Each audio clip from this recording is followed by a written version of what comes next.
میدونی چه موضوع فعالیت‌هاییه که بین همه شرکت‌ها مشترکه؟ 1. خرید و فروش صادرات و واردات کلیه کالاهای مجاز بازرگانی. 2. شرکت در مناقصات و مزایدات، اخذ وام و تسهیلات ریالی و ارزی از کلیه بانک‌های دولتی و خصوصی و مؤسسات مالی و اعتباری داخلی و خارجی. 3.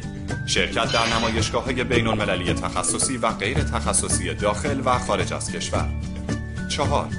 ایجاد شعب و دفاتر نمایندگی در زمینه موضوع فعالیت شرکت در داخل و خارج از کشور. 5. انعقاد قراردادهای همکاری و مشارکت با شرکت‌های داخلی و خارجی در زمینه موضوع فعالیت شرکت. 6. عقد قرارداد با اشخاص حقیقی و حقوقی در زمینه موضوع فعالیت شرکت. حتما شما سوالای زیادی دارید. پیشنهاد می‌کنیم حسابی ویدیوهای ما رو تماشا کنید. براتون مشاوره آنلاین داریم. اگر کافی نیست با شماره تلفن تماس بگیرید.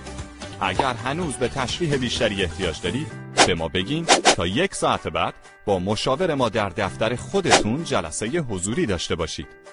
نظرتون چیه؟